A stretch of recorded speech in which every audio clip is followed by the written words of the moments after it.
স্নেহা সরকার, fine arts ডিপার্টমেন্টের পেন্টিংয়ের final year student.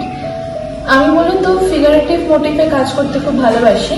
ঠিক ফিগারেটিভ বলবো না, আমি সেই মোটিভে নিজেকে নিয়ে ফুটিয়ে তুলতে খুব ভালোবাসি। আমি নিজেকে অ্যাবজর্ভ করি, আমার ভাবনা চিন্তা, আমার আবেগ, ইমোশনস, আমার হাসি খুশি সেই মনোভাব যেটাই, সেটা আমি আমার ছবিতে ফিগারেটিভ মোটিভ এবং ইলিউশনের মাধ্যমে সেটা এক্সপ্রেস করতে খুবই পছন্দ করি, আর আমি সেটার উপর আগ্রহীও বেশি।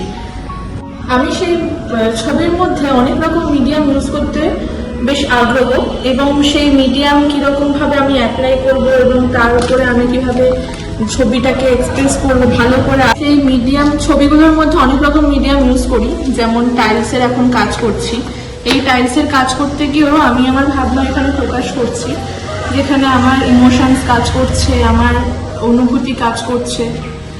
এবং এরকম করে খালি টাইলস না, আমি স্কাল্পচার মিডিয়ামও কাজ করি, বিভিন্ন সুতোর মাধ্যমে টেক্সটাইলের উপরেও কাজ করতে পছন্দ করছি। এবং আমি তার পাশাপাশি স্কেচ করতেও খুব বেশি পছন্দ করি, রাফ স্কেচ। আমি এরকম আউটডোর পেইন্টিং করতে বেশ ভালো লাগে, আউটডোর স্কেচগুলো এখানে আমার নোটবুকে রয়েছে। তো তার পাশাপাশি আরও অনেক ধরনের মিডিয়ামে কাজ করি।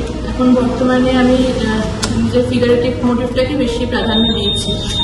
আর তার এখন আমাদের ডিপার্টমেন্টের এইচওডির আন্ডারে আমি কাজ করতে গিয়ে বুঝতে পারছি, ওনার কথা শুনে, যে উনি আমাকে অনেকভাবে এরকম বলতে বোঝান যে আরও কীভাবে গভীরভাবে আমি আমার ইমোশনগুলো এক্সপ্রেস করতে পারবো আমার ফিগারেটিভ আমার কাজের মাধ্যমে। তো সেখানে আরও গভীরভাবে ভাবতে শিখেছি তার অনুপ্রেরণায়।